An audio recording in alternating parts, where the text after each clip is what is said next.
nombre es Alejandro Marín, soy antropólogo de la Universidad de Antioquia. Estoy adscrito a un grupo de religiones, cultura y sociedad de investigación en la Universidad de Antioquia.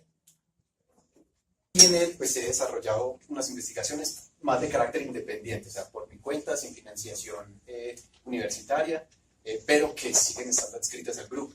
Entre esas han sido mi tesis de pregrado, que fue con la comunidad Kamsá en el 2011, y un continuo etapa de campo y de investigación sobre los nuevos chamanismos urbanos, los nuevos chamanismos presentes en Medellín, Antioquia y en el área metropolitana.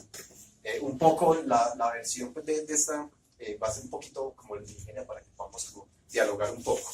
Antes de comenzar quisiera leer acá un mito de creación sobre el Intihuasca o Yajé del Sol. Es, digamos, muy conocido en la literatura pues, antropológica, que dice así: en el tiempo primigenio toda la tierra estaba a oscuras y ya estaba poblada por todos los seres, incluyendo al hombre, pero este carecía de inteligencia y erraba a tientas buscando los alimentos.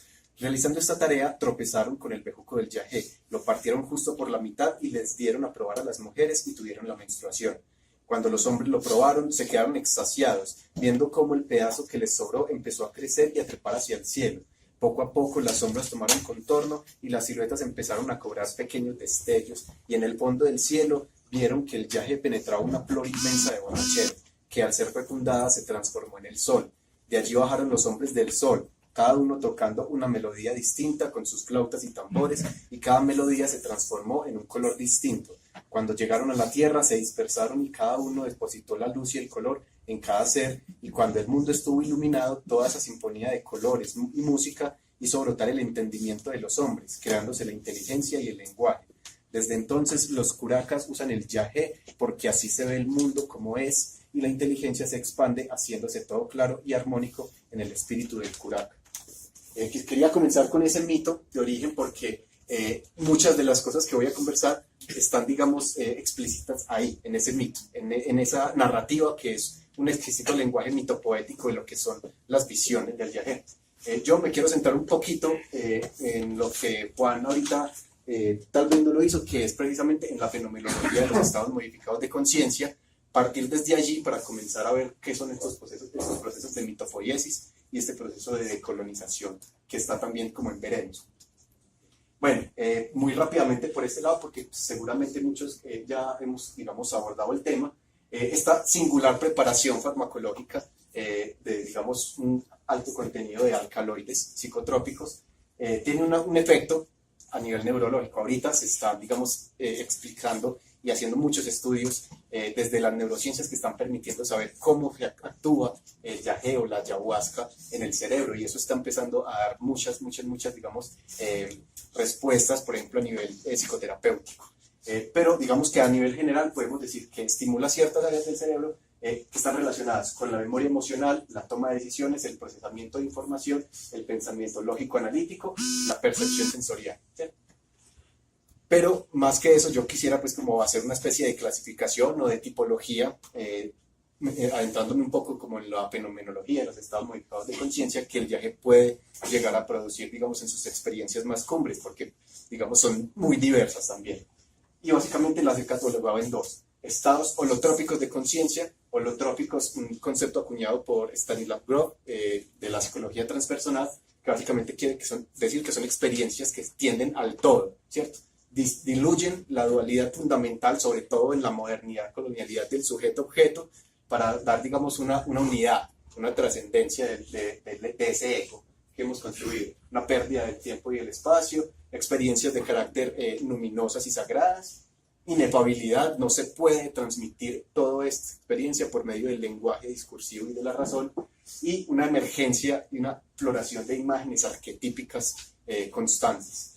Y en contraste, digamos, en cierto contraste con estos estados, se generan estados dialógicos, de diálogo interior, de reflexividad, de hiperreflexividad, o hasta de metarreflexividad, en donde uno se ve a sí mismo como en tercera persona, reflexionando sobre todos sus procesos de vida, una evaluación ética, unas memorias emocionales que también están, digamos, floreciendo en esos momentos, y una reevaluación total de la subjetividad.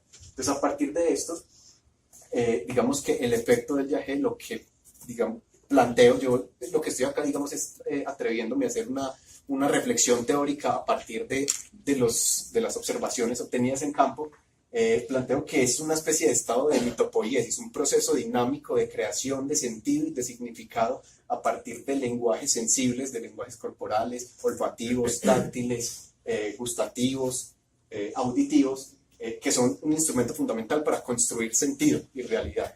En las comunidades indígenas, como en este mito que vimos, está totalmente claro que allí está, digamos, el sentido de la existencia y del cosmos en realidad.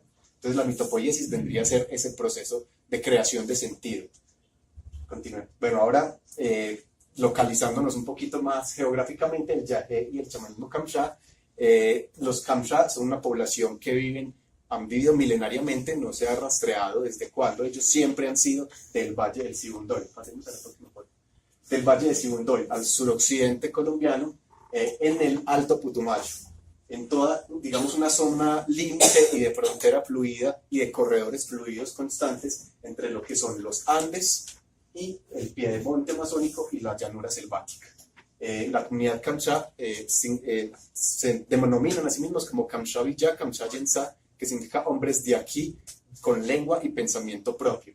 Y han sido, digamos, unos agentes de contactos interétnicos constantes entre poblaciones de los Andes, poblaciones del Bajo Putumayo, del Piedemonte.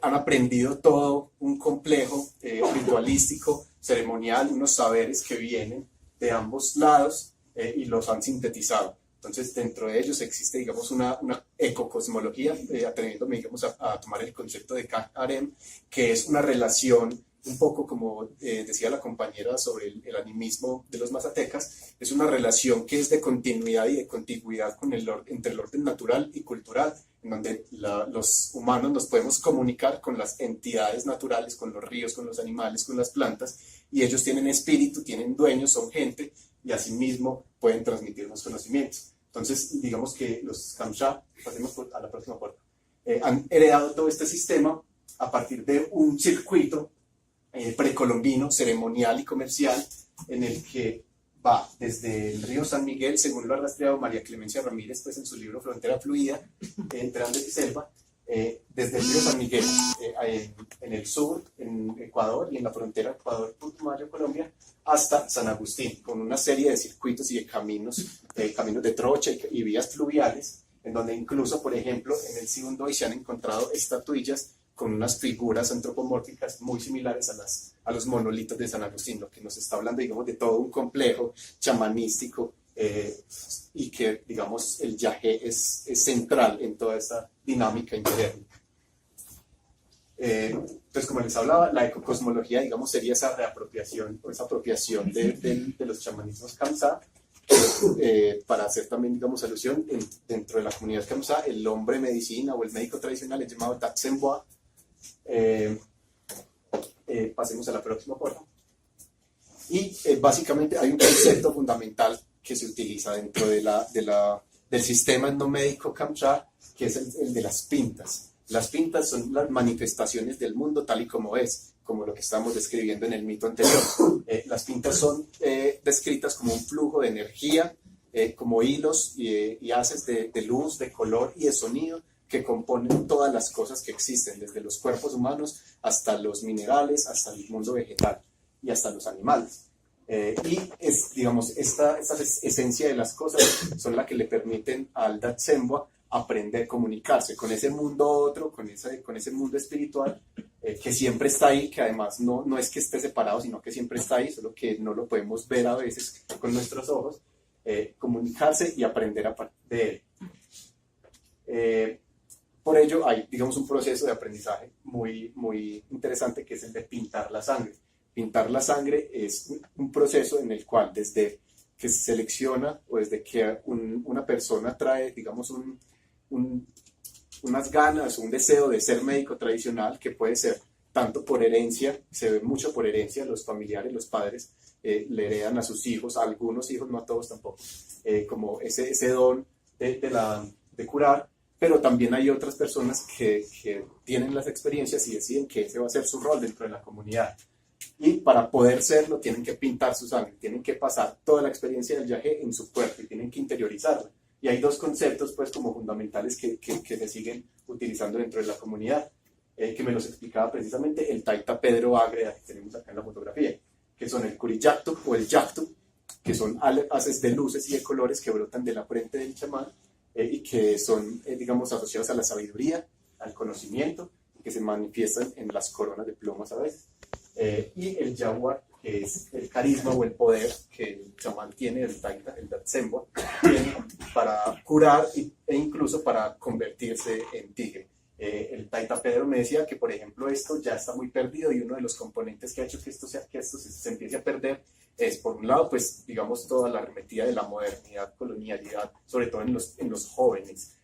Y por otro lado, cosas como el consumo de sal. El consumo de sal le quita el poder a los taitas, a los médicos, y eso hace que, por ejemplo, ya no puedan transformarse, transmutar en animales, en el jaguar principalmente. Pasemos. Bueno, y ya entonces, digamos, dejando un poco este bosquejo breve de lo que sería el sistema médico del Yagé entre los Kamsá, muy interesado en las prácticas de cómo llega los nuevos chamanismos urbanos o los neochamanismos y el Yagé en mi ciudad, obviamente.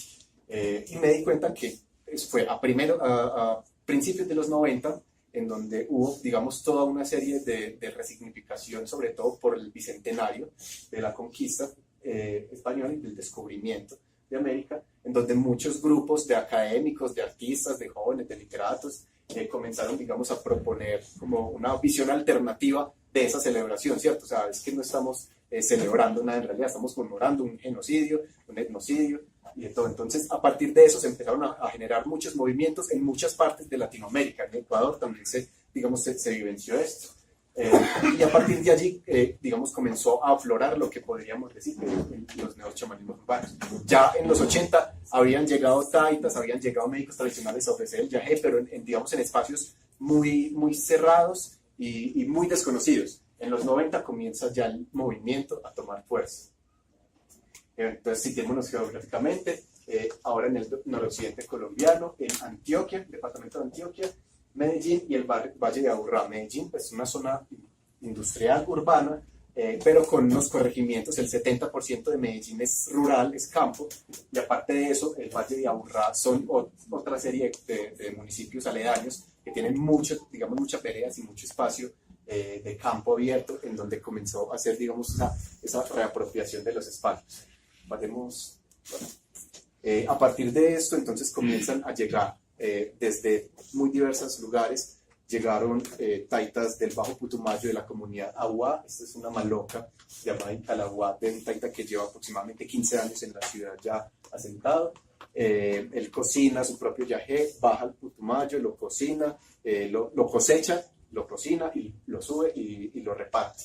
Tiene, digamos, una serie de adeptos, por decirlo así, que siguen, digamos, sus aprendizajes. Además de esto, encontramos una serie de malocas y de casas ceremoniales muy cerca de estas y en otros rincones un poco más alejados, que además es una estructura tradicional. Una maloca es una casa familiar y ritual de la Amazonía, y se hacen también tambos, que son casas ceremoniales y sociales y rituales, pero del Chocó, de los Emberá. También en este momento hay tipis construidos de gran envergadura, porque hay un contacto constante entre todos estos grupos neochamánicos con grupos que provienen del norte. Pasemos a la próxima, por favor. Y entonces de allí yo, digamos que me atreví a hacer una tipología de lo que serían los nuevos chamanismos o esos neochamanismos urbanos en la ciudad de Medellín. Acá es como una fotografía de lo que es el encuentro entre ellos. Digamos que primero lo que más aflora son las vertientes del Camino Rojo, ¿cierto? De las denominadas Camino Rojo y del Fuego Sagrado de Itzachilatla, fundado por Arturo Tepancali, que son al mismo tiempo disidencias, digamos, como de la misma Native American Church. Son como líneas que quieren volver o tratar de asimilar ese tipo de estructuras rituales. Hacen ceremonias de 4 tabacos, hacen inipis, casas de sudor, hacen búsquedas de visión, hacen danzas de la luna, ¿cierto? Entonces, es un proceso de revitalización de prácticas mexicas también. Entonces, encontramos, digamos, en el primero, Camino Rojo y Fuego Sagrado. Hay iglesia ayahuasquera, del Santo Daime, que también tiene centros religiosos, que tienen padrinos que han aprendido desde el Brasil y que han llegado acá a compartir todo este conocimiento. Hay unos centros terapéuticos en donde se hace digamos, una mixtura, una hibridación entre conocimientos ancestrales, mediados principalmente por el yagé y los temazcales, y conocimientos de la psicoterapia gestalt, por ejemplo, o del psicoanálisis incluso, o de la psicología transpersonal. Hay una escena yajecera en sí, que es, digamos, grupo de no indígenas que se meten en el camino de pintar su sangre y de aprender el conocimiento propio de las comunidades del pie de monte amazónico, del Bajo Putumayo y del Alto Putumayo. Y está, digamos, un sincretismo interétnico que es una categoría que al final la puse, siento que deriva un poco de la escena yajecera, en el que también se dan procesos de hibridación entre cosmologías y sistemas de pensamiento propios de indígenas, por ejemplo, de la Sierra Nevada de Santa Marta, con propios del sistema nomédico del yagé. Entonces estamos viendo mamos, que son taitas y dan yagé, o estamos viendo jaibanas en Verá, que utilizan el mambe y el tabaco y el ambil, que es amazónico, y que hacen círculos de palabras. Entonces hay toda una dinámica intercultural muy interesante que no solamente, digamos, está afectando o está teniendo efecto en las ciudades y en lo urbano, sino que también dentro de las mismas comunidades se están transformando constantemente. Pasemos a la próxima. Bueno, entonces, digamos que por empezar a recoger un poco, porque ya tengo unos 3 minuticos, bueno, el yagé, los estados holotrópicos y biológicos de conciencia, y estos estados de mitopoiesis, de procesos de creación. ¿Cómo se llaman los mayores estados? Abelino Kenama, y este Abelino Kenama, el mayor, este es Lezama, pero no recuerdo, es aprendiz. Este es un aprendiz de él, y él se llama Gonzalo, que es un neochamán de Medellín. ¿Qué pueblo indígena? Ellos son, Abelino Kenama. él es ahí, Copán, sí, pero de Ecuador. Él viene de Ecuador. Hola. Sí. Es de Turena, de Guardo Turena.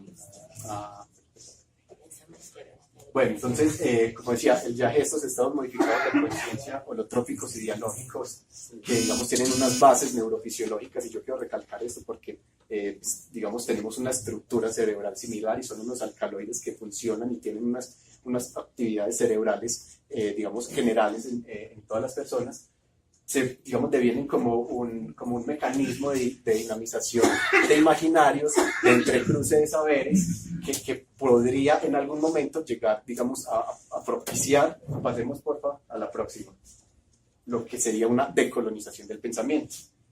Acá lo pongo también a manera de pregunta, como lo hacía Juan ahorita en su ponencia, que puede llegar a ser una decolonización del pensamiento, precisamente porque si bien puede haber una especie de epistemicidio, digamos, muy leve, en algunos casos muy fuerte, pues no hay que ignorarlo, también, digamos, hay una transformación, una reconversión de esas epistemologías y de esas ontologías indígenas dentro del pensamiento occidental. Pero asimismo se están presentando otro tipo de casos que son más casos de recolonización. Pasemos por la próxima. Entonces, el yagé dentro de la comunidad Kamsá ha servido también como un motor de colonialidad epistémica y ontológica, en el sentido de que el yagé fue prohibido por los misioneros porque eran prácticas satánicas, y fue prohibido, digamos, de maneras muy rotundas y muy fuertes, castigados de manera violenta. Pero aún así, digamos, por debajo de ellos, digamos, aceptaban las doctrinas católicas. Ahorita podemos decir que los Kamsá son 99% católicos, pero debajo de esa, digamos, máscara católica todavía está encerrado el culto a las lagunas, a las montañas, a los ríos, a los animales, y el yagé ha sido, digamos, un instrumento de colonialidad, precisamente desde ese momento. O sea, el yagé ha servido a la comunidad Kamsá como un fuerte sistema de colonialidad.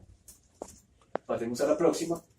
Asimismo, el yagé, digamos, está comenzando a servir como un fuerte proceso de resignificación de identidades, de estéticas que se apropian, ¿cierto? Desde que se reinventan desde el mismo mundo moderno colonial, tratando de dar respuesta a ese mismo mundo moderno, ¿cierto?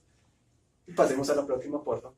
Y hablando acá un poco de cómo podría llegar a ser también un proceso de recolonización, tomo el concepto de extractivismo epistémico que lo propone Ramón Grosfoguel, pero tomado de una indígena canadiense y también de Silvia Rivera Cusicanque, en donde básicamente ellos dicen, las comunidades indígenas estamos siendo materia prima de conceptos para la academia, y no solamente para la academia, para muchas otras cosas. Pero entonces lo que se está viendo, por ejemplo, con el caso de la ayahuasca internacional, de Inner Mastery, de la Escuela Europea Ayahuasquera, que además a veces hay una ruptura y hay una negación de la tradición, de la originalidad, de cómo el yagé les pertenece como patrimonio cultural a esas naciones del Piedemonte, y que lo quieren, digamos, tal vez lo verán de buena manera, hacer psicoterapia con el yagé a nivel universal, pero a partir de eso están negando toda una historia y toda una tradición que hay detrás,